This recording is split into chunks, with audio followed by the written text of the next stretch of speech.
صہیونی فوج کی لبنان میں وحشیانہ بمباری، مزید 60 شہریوں کو شہید اور 168 کو زخمی کر دیا۔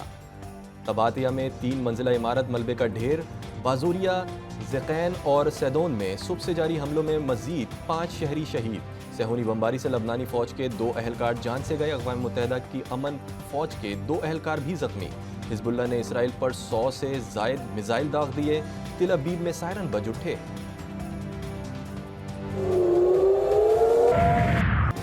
غزہ میں صہیونی درندگی، 24 گھنٹوں میں 56 فلسطینیوں کو شہید کر دیا گیا۔ جبالیہ میں اسرائیلی حملوں میں خواتین اور معصوم بچوں سمیت 22 فلسطینی جان سے گئے۔ صہیونی فوج نے فلسطینیوں کو جبالیہ سے انخلا کا حکم جاری کر دیا۔ غزہ سٹی میں بھی صہیونی فوج نے بم برسا دیے، 3 فلسطینی شہید، شہداء کی مجموعی تعداد 42,175 ہو گئی۔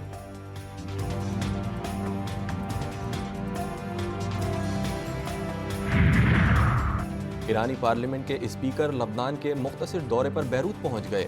محمد باقر قالباف کی لبنانی وزیر اعظم نجیب مکاتی سے ملاقات، کہا ہمیشہ کی طرح ہر مشکل حالات میں لبنان کے عوام، حکومت اور مزاحمت کے ساتھ کھڑے ہیں۔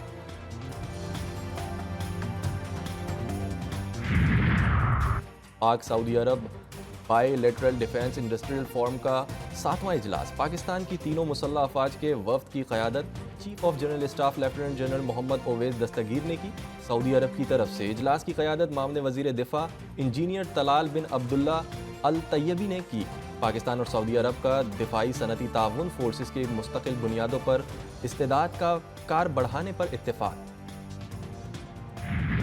پاکستان کے لیے نیا قرض پروگرام، IMF کا ڈو مور کا نیا مطالبہ۔ پاکستان کو معیار زندگی کی دوڑ میں علاقائی ممالک سے پیچھے قرار دے دیا۔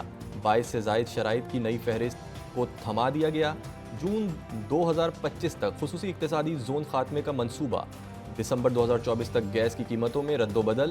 بجٹ میں کھاد اور کیڑے مار ادویات پر 5% فیڈرل ایکسائز ڈیوٹی عائد کرنے کی شرط بھی رکھی گئی۔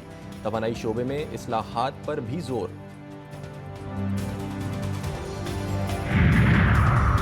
حکومت کی عوام پر پیٹرول بم گرانے کی تیاری، پیٹرولیم مصنوعات کی قیمتوں میں 10 سے 12 روپے فی لیٹر اضافے کا امکان، حتمی منظوری وزیر اعظم دیں گے۔ پیٹرولیم مصنوعات کی قیمتوں میں اضافہ مشرق وسطی کی بگڑتی صورتحال کی وجہ سے ہو سکتا ہے۔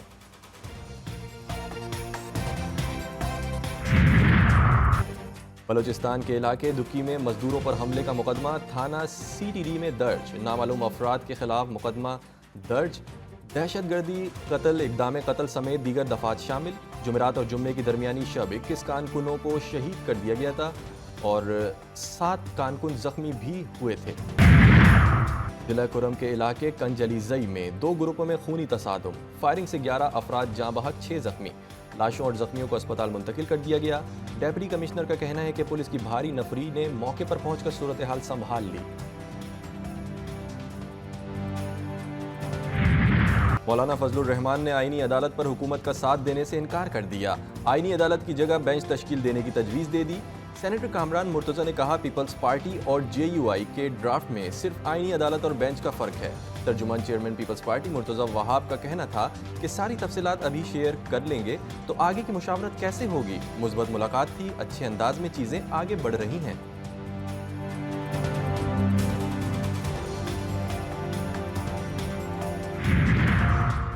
آئینی ترامیم کا مسودہ شیئر، بلاول نے عوام سے بھی تجاویز مانگ لی۔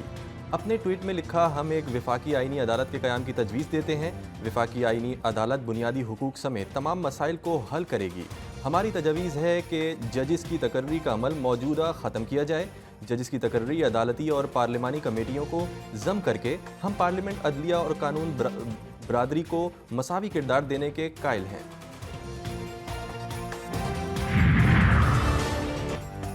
مجوزہ آئینی ترمیم سے متعلق خصوصی کمیٹی کا اجلاس، تحریک انصاف کے علاوہ تمام جماعتوں کی تجاویز اور ڈرافٹ پیش۔ اجلاس میں ذیلی کمیٹی بنانے پر اتفاق کر لیا گیا۔ سب کمیٹی 2 روز میں تمام تجاویز کو حتمی مسودے کی شکل دے گی۔ تحریک انصاف نے مسودہ بانی PTI سے مشاورت سے مشروط کر دیا۔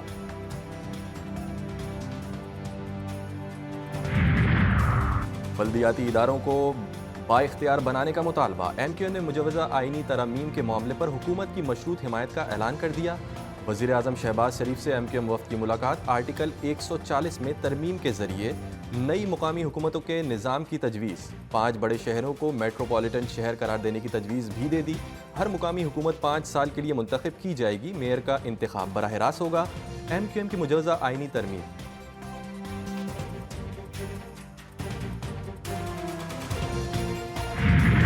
دور کی بات ہے، ابھی تو جے یو آئی بھی ان کے ساتھ آمادہ نہیں ہے کہ ایک دم اچانک کیوں خیال آیا۔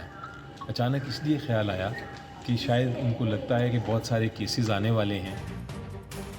Chairman P T I barrister Gohar کہتے ہیں، آج کے اجلاس کے لیے ہم کوئی مسودہ نہیں لائے، دیکھتے ہیں حکومت کمیٹی میں کون سا ڈرافٹ پیش کرتی ہے۔ سینیٹر علی ظفر نے کہا، حکومت کے پاس نمبرز پورے نہیں، یہ لوگ ڈمی کوڈ بنا رہے ہیں۔ جے یو آئی بھی ان کے ساتھ آمادہ نہیں ہے۔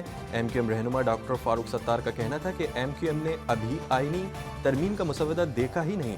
اتحادی جماعتیں آئینی ترمیمی بل کی حمایت، پی ٹی آئی اس کی مخالفت کر رہی ہے۔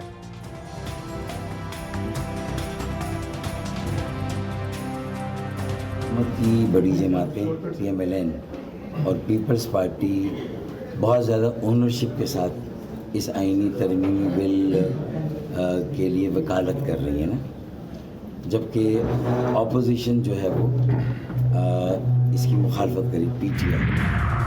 ہمارے نمبرز پورے ہیں، ہماری خواہش ہے کہ مولانا کو ساتھ لے کر چلیں۔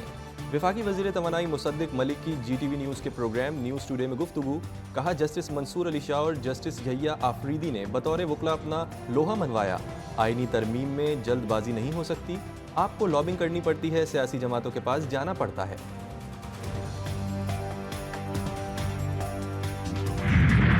مجوزہ آئینی ترامیم کے خلاف درخواست پر سماعت کے لیے سپریم کورٹ میں 3 رکنی بینچ تشکیل، چیف جسٹس کی سربراہی میں بینچ 17 اکتوبر کو درخواست پر سماعت کرے گا۔ جسٹس نعیم اختر افغان اور جسٹس شاہد بلال حسن بھی بینچ میں شامل ہیں۔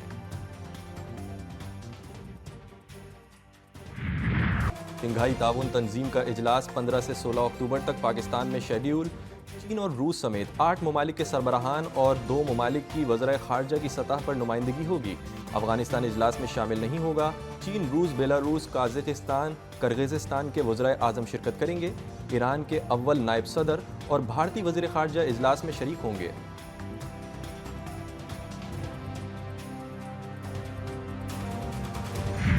پاکستان کی تباہی کے سامان جو ہے عمران خان نے مہیا کیے، یہ 9 مئی دوبارہ برپا کرنا چاہتے ہیں۔ 9 مئی ہوئی، اس کے بعد جو ہے یہ یلغار ہوئی کے پیچھے ہر نظر 15 اکتوبر پر احتجاج یا انٹرنیشنل سطح کی کانفرنس، حکومت اور تحریک انصاف ڈٹ گئے۔